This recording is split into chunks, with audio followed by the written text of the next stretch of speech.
The United Nations Summit on Climate Change in Dubai will wrap up this week, following the hottest year on record in which the world was besieged by an unprecedented number of devastating environmental catastrophes.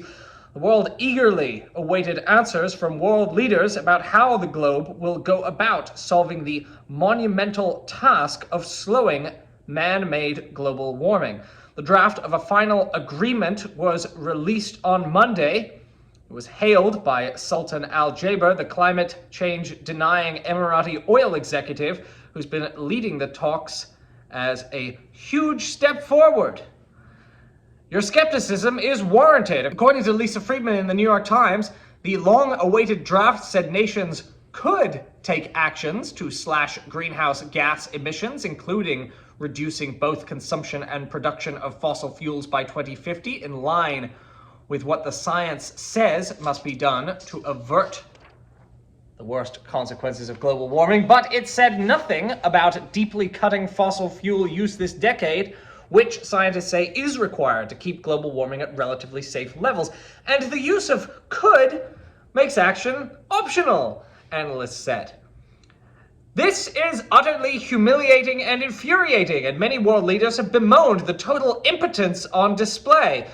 Former Vice President Al Gore said that the summit was on the verge of complete failure, adding that this obsequious draft reads as if OPEC dictated it word for word.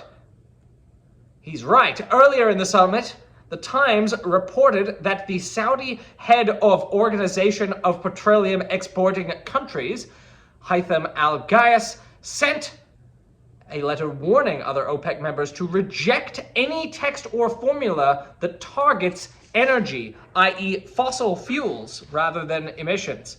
It's worth pointing out that this event was referred to as COP28 because it's the 28th summit of its kind to occur. Somehow this marks the first time fossil fuels have even been mentioned in a final COP agreement. Now, we would call this progress, but to acknowledge the problem while doing nothing about it is arguably even worse than simply being ignorant. The globe rapidly approaches the 1.5 degrees Celsius warming benchmark scientists say will lead to irreversible climate effects, including sea level rise and more extreme and frequent wildfires, storms, heat waves, and droughts.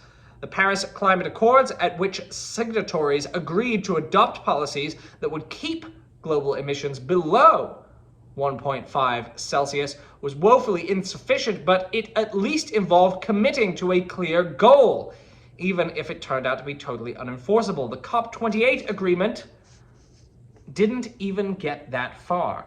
The best our world leaders could muster in a time of crisis was to say that countries can do something about it if they really feel like it.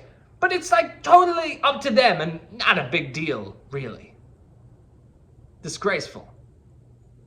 For more news, visit the Current Affairs News Briefing at currentaffairs.substack.com.